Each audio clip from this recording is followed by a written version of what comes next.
Welcome to Allworx and our training series on how to use your new Allworx phone system. To make this training as easy as possible, we have created a collection of small feature-specific sections. We cover all of the new features, so feel free to watch the videos all at once or one section at a time and at your own pace. Your Allworx phone has many capabilities, and over time you will see that in many cases there are multiple ways to initiate or access the same feature. To help you with the initial training session, however, we will show you how to access the most popular features the way most others access them. We have tried to make this guide as comprehensive as possible without overcomplicating the everyday use of your new phone. We also add new features all the time, so bookmark this page in your favorite browser and come back frequently. Let's get started with a brief overview of the phone. Allworx manufactures 3 different model phones. Many of the phone's features are the same, and the primary difference between the models is the number of programmable buttons and/or optional devices you can add to the phone. The easiest model to use is the 9204. This model has only 4 programmable buttons. Next comes the 9212 with 12 programmable buttons, and our largest model is the 9224. One of the available options on the 9224 is the telephone expander. Each expander adds 24 more buttons, and with a maximum of 3 added expanders, you can have a phone with 96 programmable buttons. Your phone label above the LCD will say either Allworx or Paytech. If your phone looks similar to these phones and its label says Allworx, it is one of our earlier designs, and everything you learn here still applies. If it does not say Allworx or Paytech, then most of the information in the rest of this guide won't apply. The focal point of every Allworx phone is the LCD display. The LCD screen gives you lots of information during each step of the call. In addition to the current date and time on the top row, when the phone is ringing, the display shows the caller's name and number. This can be an internal or external call. When you dial out to call someone, the display confirms you have dialed each digit correctly. On the bottom of the display are 4 information fields, and below the LCD are 4 matching buttons. Each one is context sensitive, meaning that their functions change based on the phone's status. They have unique fields when the phone is idle, or when you are on an inbound call, or an outbound call. When the phone is idle, the keys give you configuration, calls, redial, and presence. Calls list all the inbound and outbound calls. Redial redials the last call, and presence changes your individual presence settings and call routings. We'll learn more about that later. When off hook, the display changes so you can select from a list of speed dials, the same list of calls, redial, or you can access the company phone book. When your phone is ringing, the keys change, so you can select silence or ignore if you do not want to take the call.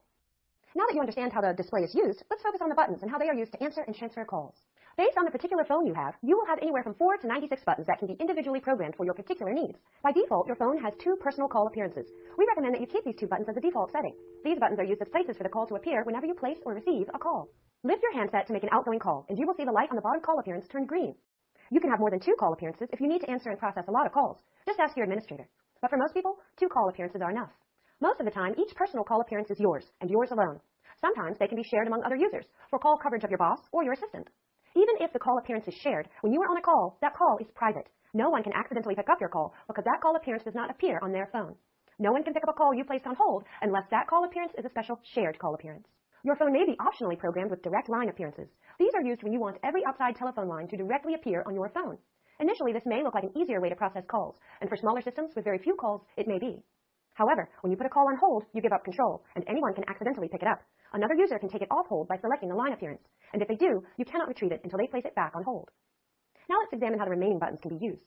Any unused button can be programmed for direct line appearances, another extension, speed dials, or features that you need to use regularly. When you program a button as another extension, that button also becomes a busy lamp field, which lets you see when the other user is on the phone. When that person is busy, the color of the button next to their name is red, and if they are in Do Not Disturb, the button is solid amber. These same buttons serve another purpose, and that is to call the user with a single push of the button. When you do, their phone will ring, unless, of course, their phone is in Do Not Disturb. You can program a busy lamp field on any available unused button. You need to ask the administrator to program any of your unused buttons for this, so start your list. What do all the colors of the different lines mean? When you access a call appearance, it turns green. If your phone is programmed with multiple line appearances, a line in use by another user appears red on your phone. This makes it easier to know which call you are on, which line or phone someone else is on, or in the case of another extension, whether or not they are on the phone. Installing the paper designation strip on your phone is very easy. Simply lift the tab at the bottom to remove the plastic overlay and lift the strip of paper. Ask your office manager or the administrator for the Microsoft Word template, and then you can reprint or change your own designation strip anytime you need. The most useful feature buttons are right above the keypad. These represent the most frequently used features and are used exactly the same way regardless of which model phone you are using. As soon as someone leaves you a voicemail, your messages key lights red. To listen to your messages, press the button, enter your voicemail password, or follow the prompts on the display. If you want to call someone but don't have a button programmed for their extension, simply press intercom and then dial their 3 or 4-digit number. A list of everyone's extensions should already be distributed, but if not, you can search the phone book on the phone. Every Allworx phone has the capability to easily create a 3-party conference call. If you have the newest 4-button phone, you can even make a 4-party conference call. View the Call Basics section to learn how. If you have answered a call and want to transfer that call to someone else, select the Transfer button and dial the extension where you want to transfer the call.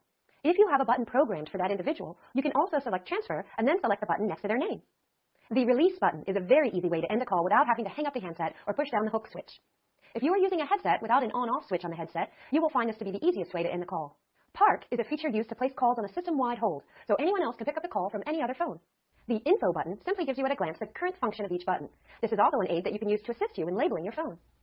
Let's learn how to use your new speakerphone together. Every Allworx phone is a high-fidelity speakerphone, so to place a call using the speakerphone, press the speaker button and start dialing. To answer a call when your phone is ringing, press speaker and say hello. If you have answered or placed a call using the handset, but now wish to change to the speakerphone, press speaker and then hang up the handset. This now places the call on the speakerphone. To transition from a speakerphone call to a handset call for privacy, simply lift the handset again. When on a speakerphone call, you can also end the call by simply pressing speaker. And remember, speakerphones are used when there is no expectation of privacy, so use them at your own discretion. Privacy also works both ways, so avoid noisy areas where background conversations can be heard by the person on the other end of the speakerphone call. The Mute DND button serves two purposes. When the phone is idle and you select this button, it puts the phone into Do Not Disturb, meaning that anyone calling you will not cause your phone to ring. This is very useful if you are in a meeting and you do not want the phone to interrupt you. If you are on the handset, headset, or speakerphone and select this button, you will mute the call so that you can have a private conversation without the other party on the call being able to hear you. The Hold button will place the call on hold, but only on your phone. This is good when you know that only you will ever retrieve the call. If you want to retrieve the call from another phone or want someone else to be able to pick up the call, you are better off to use the Park button instead. The Volume button toggles a number of settings. When the phone is idle, it will adjust the ringer volume for incoming calls. If you are on a handset, headset, or speakerphone, it adjusts each volume independently. As a general rule, and for optimal voice quality, keep the volume setting around 0. Turning up the volume too high will degrade the audio quality, the same way turning up a radio too loud also impacts its speaker quality. If you ever need to unplug and move your phone, here's how. If you turn the phone on its back and take a quick glance, you will notice the 4 square cable connectors and 1 round connector for a power transformer. There is a dedicated jack for both the handset and headset marked with different icons. Please double check and make sure the handset jack is plugged into the handset, and if equipped, the headset is connected to the headset jack. Connecting them incorrectly will result in very poor audio and may lead you to mistakenly believe the phone is defective. The 2 plugs to the right connect the phone between your PC and the network jack in the wall. In some installations, you might find that there are separate cable connections, one for the PC and a separate one exclusively for the phone. Because the Allworx phone connects directly to the network, you can easily move the phone simply by unplugging and reconnecting the phone into another active jack. But if you encounter problems, please check with your administrator to make sure the phone is plugged in correctly. There is a removable base stand on your phone. If your phone is not wall-mounted, you can easily adjust the base to any of 3 different height positions. Depending on your particular network switch configuration, the phone power may be provided directly, and you may not need the optional power transformer. An easy test is to plug in the cable for the LAN network connection, and if the phone starts its boot up sequence, you do not need the transformer. When you power up your new phone, it will go through a setup procedure before being able to be used. If it does not follow this procedure or result in your name in the display, please contact your system administrator for help. This concludes the